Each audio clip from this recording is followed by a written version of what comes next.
¿Ya?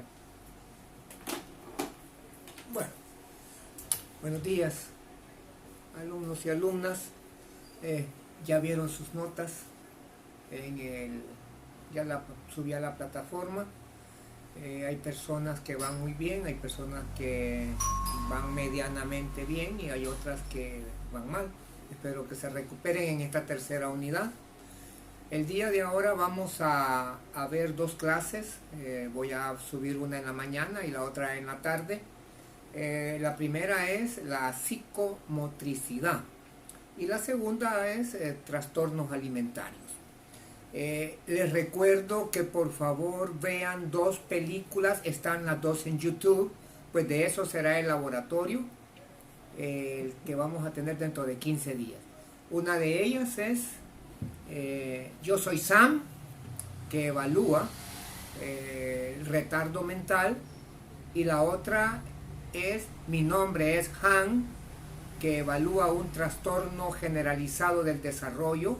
Ya vamos a ver la psiquiatría pediátrica, y uno de ellos pues es el síndrome de Asperger. Acuérdense que ya en el DSM-5 lo que era síndrome de Asperger, síndrome de Rett y autismo y trastorno generalizado del desarrollo se han inmiscuido todas en el TEA, trastornos generalizados del desarrollo. Así que vean las dos películas, pues el laboratorio, las preguntas del laboratorio serán de estas dos películas y espero que las disfruten. Ok.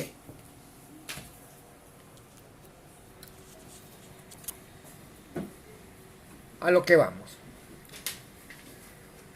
Exploración psicopatológica de la psicomotricidad.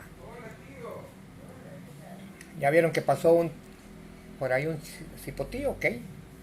¿La quiere volver a ver? Ok, veamos. Ahí va otra vez. Bueno, ok. La psicomotricidad tendrá algo que ver, claro. En la esfera psíquica comprende todas las manifestaciones de la actividad psíquica, de la personalidad, actos, lenguaje oral, escrito y mímico, voluntad y conducta. Ese es lo que conocemos con el nombre de actividad. La actividad no solamente es motricidad, sino que también hay actividad oral, actividad conductual, voluntaria, etc. Y son actos supeditados a la actividad psíquica.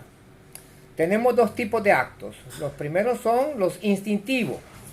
Estos actos son perfectos sin necesidad de aprendizaje previo.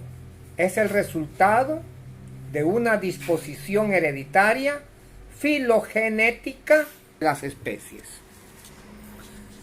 El acto habitual es el resultado de un largo aprendizaje por repetición de los mismos movimientos que permite alcanzar un alto grado de perfección y no pertenece a la filogenia, sino al individuo.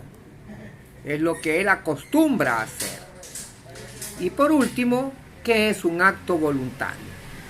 Esto sí ya está condicionado y dirigido por la voluntad y bajo estricta vigilancia de la conciencia.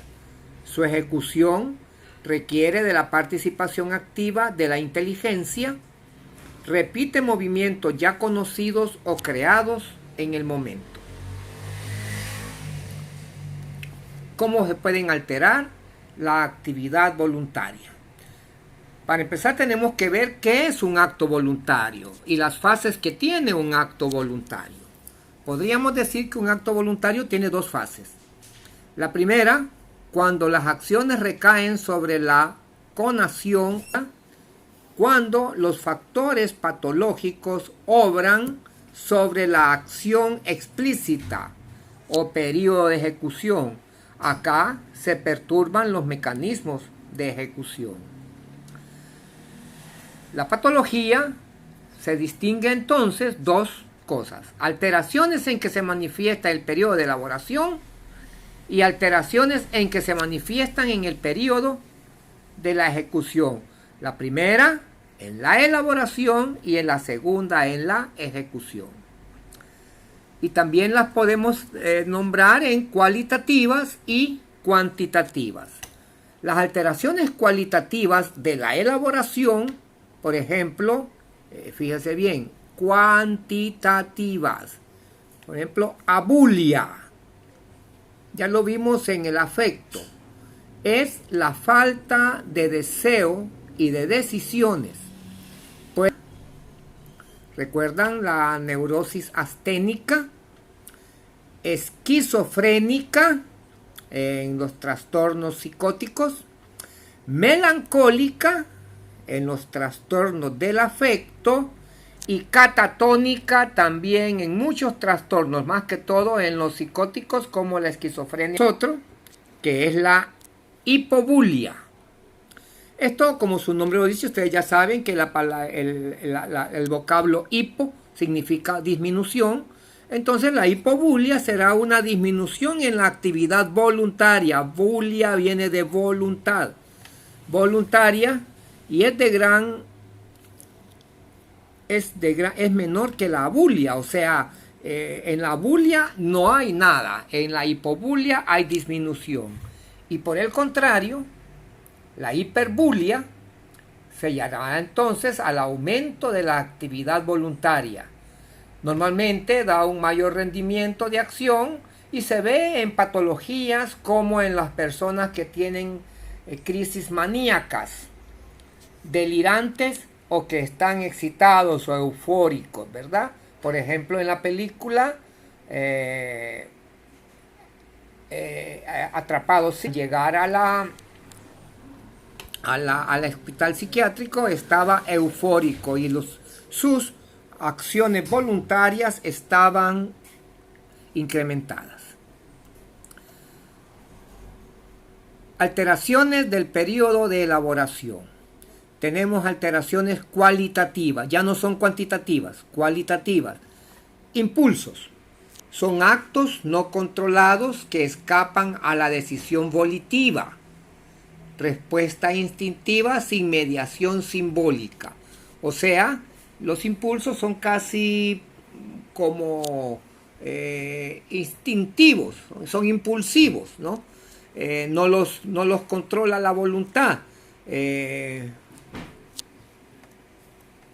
Al margen de los impulsos normales, deben también considerarse los impulsos patológicos.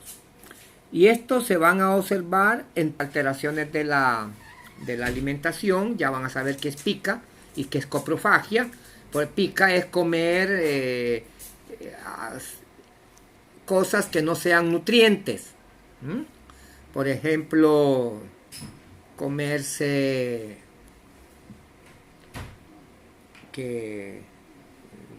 metales, por ejemplo. Y la coprofagia, copro es heces fecales, fagia comer, sería comer heces fecales. El instinto sexual es normal, nos preserva la especie, pero un instinto no bien elaborado nos puede llevar al masoquismo, a tener deseos sexuales con el sufrimiento de otro, al fetichismo, el tener que estimular nuestra libido a través de objetos no corporales, la glándula mamaria. A otras nos gustan los glúteos, pero en el fetichismo lo que les gusta es la ropa, y con eso pues se estimula su libido.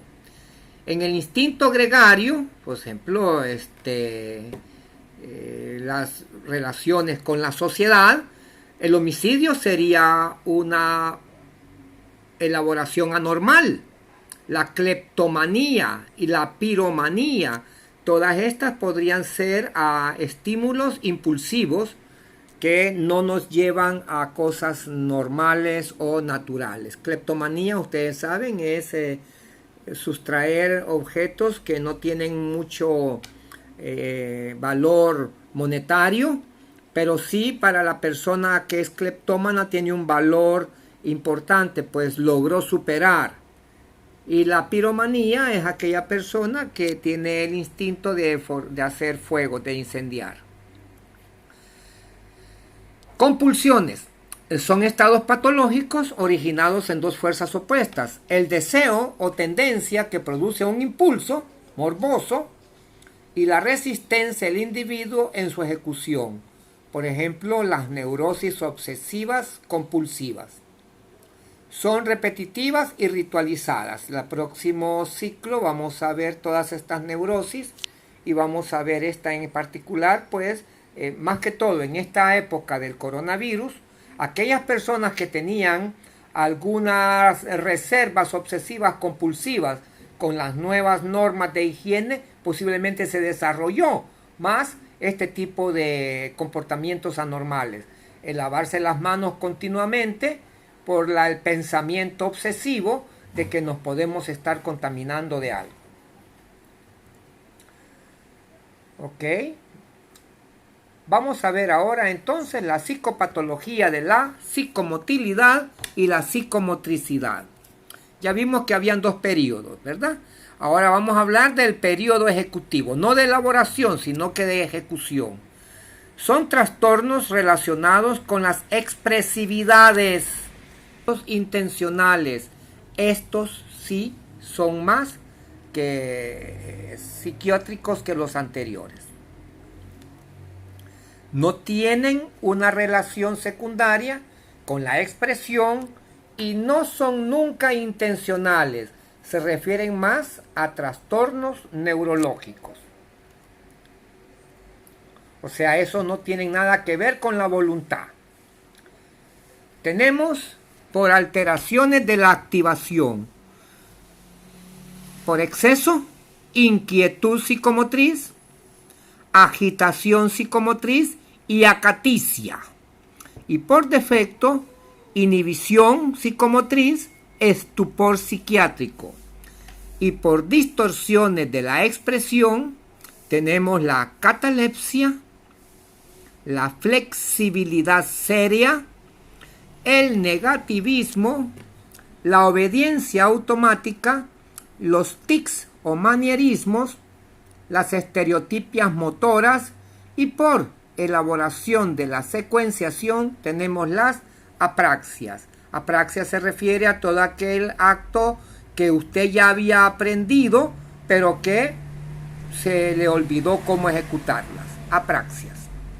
Veamos cada una de ellas. Inquietud psicomotriz. Es un estado de hiperactividad motora generalizada secundaria a un estado de hiperactividad psíquica, en el que las acciones no están dirigidas hacia la consecución de un fin determinado.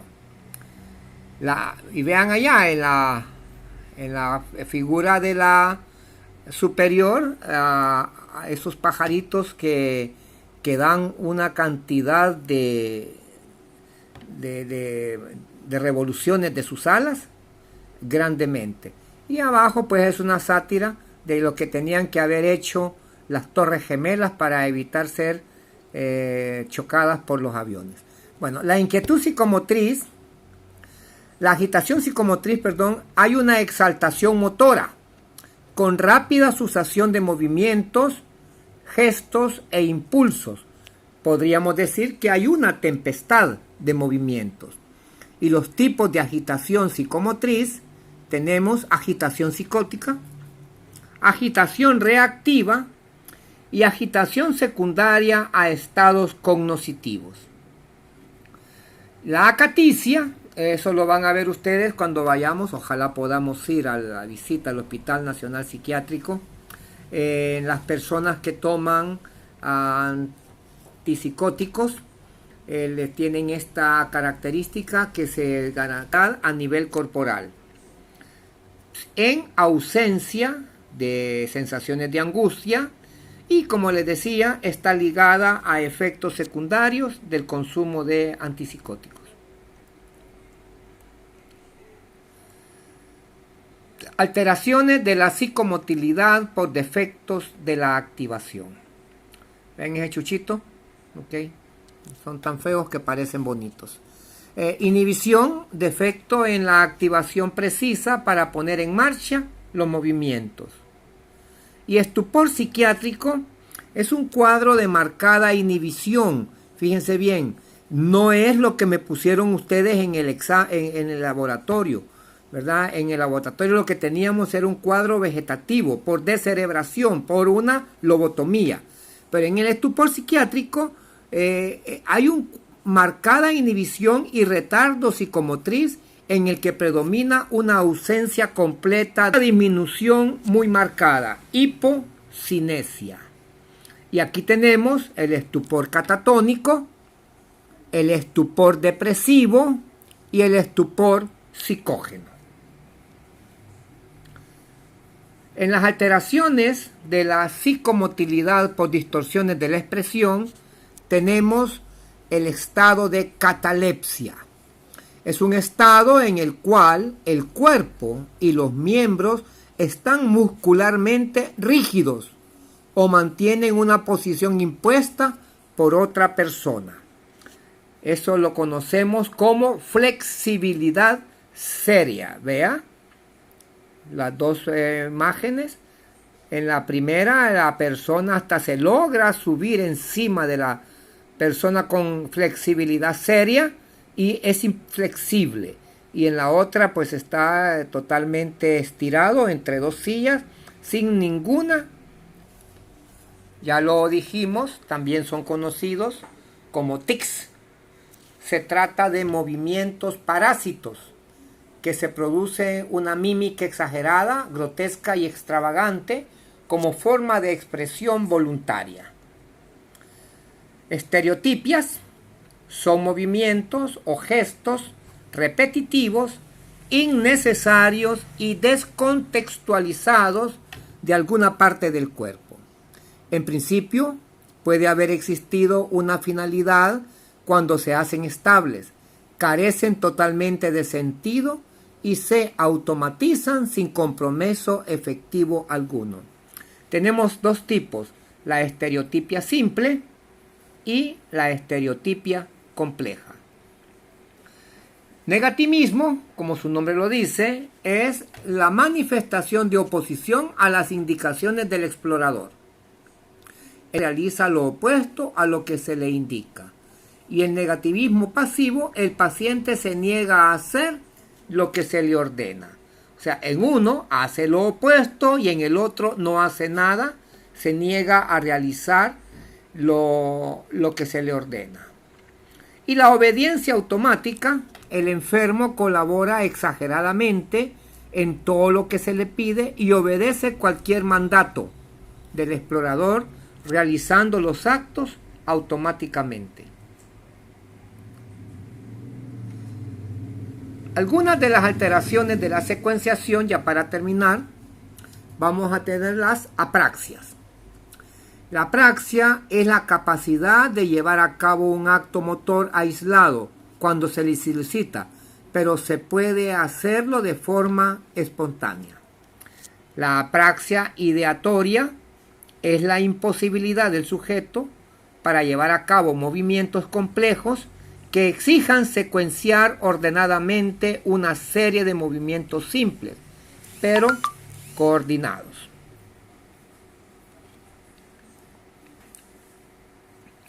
El temblor, podemos tener temblor de reposo, temblor postural y temblor intencional. Tenemos rigideces, tics, disinesias, inicial o tardía y convulsiones.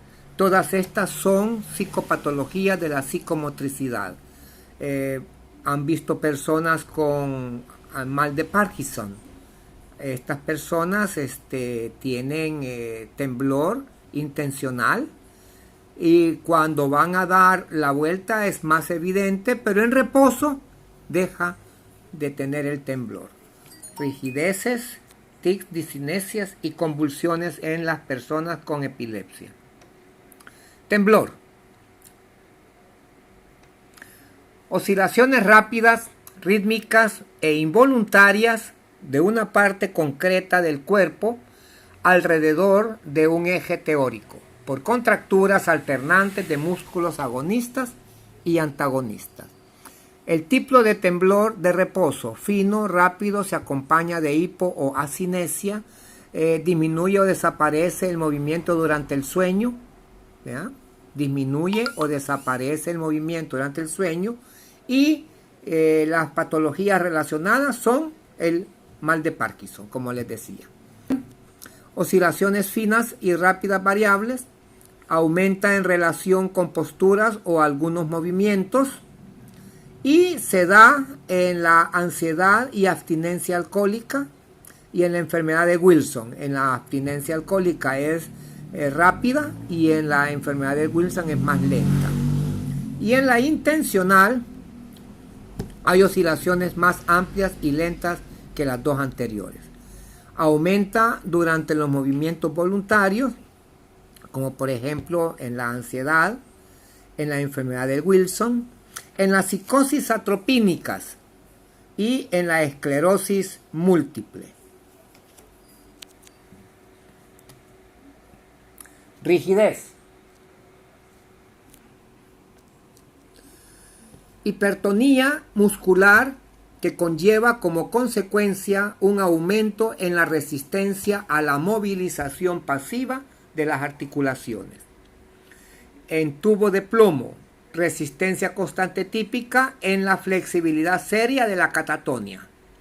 En rueda dentada, intermitente, impregnación neuroléptica. Estados y en otros estados de rigidez, como por ejemplo los efectos del tratamiento con neurolépticos y antidopaminérgicos. Tenemos rigideces como la tortícolis o la contractura muscular cervical, trismus, la sensación de macroglosia. Macroglosia es la lengua grande, disartria, ya lo vimos, disfagia, dificultad para tragar, y las crisis ocológiras del ojo. Tics son movimientos musculares anormales, involuntarios, locales, simples, repetitivos y carentes de finalidad, que se presentan de forma inesperada. El tic se da por un intento voluntario de retrasar la presentación. Hay ansiedad e inquietud, repetición, calma, se vuelve a dar el tic. Hay un intento voluntario de retrasar la presentación, esto conlleva un incremento en la ansiedad, esto da una repetición, de ahí se calma hasta que vuelve, ¿no? ¿Qué tipo de tics tenemos? Guiños, parpadeos, carraspeos, estiramiento del cuello, movimientos de la cabeza, esas personas que andan con la cabeza moviéndola de un lado a otro, el no, gesticulaciones de la boca, ruidos nasales y otros.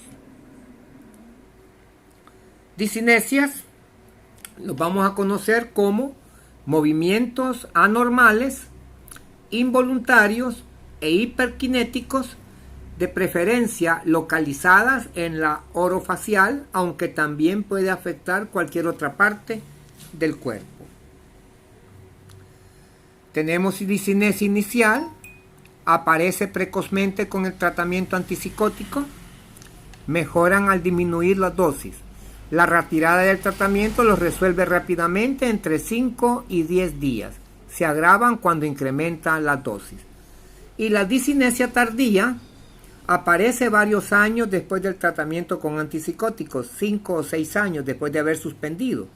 En un periodo de 3 meses, sobre todo en ancianos, la retirada o disminución de la dosis puede agravar inicialmente los movimientos. Y por último, vamos a ver las convulsiones. Son movimientos producidos por contracciones violentas e incontrolables de uno o varios paquetes musculares, que se acompañan de pérdida de conciencia, relajación de esfínteres, o sea que los esfínteres vesicales y los esfínteres anales se relajan y se orina y se defeca la persona, taquicardia, incremento de la frecuencia cardíaca, midriasis, un incremento en la dilatación pupilar, y en ocasiones estertores por contractura de la glotis. La glotis es la glándula que está en la garganta, y pueden acompañarse de un áurea previa. Áurea es aquella sensación que percibe la persona como que ya le va a venir la convulsión, esta áurea, puede ser olfatoria o auditiva o visual, o sea, los sentidos. O siente un olor característico, o un zumbidito, o unos chispazos de luz. Esto nos da en la epilepsia. En el ataque epiléptico, pues se da todo esto que hemos hablado, pero también en aquellas neurosis que vamos a ver el próximo ciclo, que se llaman neurosis conversivas disociativas. En el gran ataque histérico, como lo ven ustedes en la foto de la derecha, el gran médico Charcot, con una paciente y el arco, y vean cómo tienen los brazos, todos rígidos, con las manos contracturadas, y ella tumbada hacia atrás. Podrían hacer hasta un arco, el arco histérico. ¿Cómo vamos a evaluar la psicomotricidad?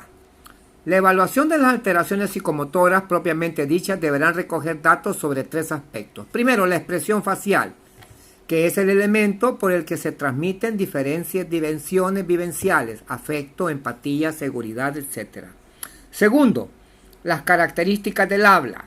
Ofrece por sí mismas información general acerca del estado psicomotor, volumen, ritmo y velocidad, proporción de parte hablada y silencios. Tercero, la motórica general. Comprende la evaluación de una amplia gama de movimientos espontáneos y ejecutados tras órdenes que incluyen posturas, hábitos, etc. Es necesario, entonces, determinar la frecuencia de los síntomas, precisar los factores o situaciones que precipitan o aumentan las manifestaciones y signos psicomotores, así como describir la evolución que sigue. Ok, hemos llegado al final de esta primera parte de la clase de este sábado y pues no me queda más que darle las gracias por estar siempre pendientes de esto. Acuérdense que la tercera unidad vendrá desde inteligencia, memoria y las clases de esta mañana, que es psicomotricidad, y la que vamos a subir en la tarde, que es trastornos alimentarios. Les recuerdo nuevamente que tienen que ver las películas Yo Soy Sam para evaluar retardo mental y Mi Nombre es Han para evaluar el síndrome de Asperger como un trastorno generalizado del desarrollo en un trastorno del espectro autista. Muy buenos días.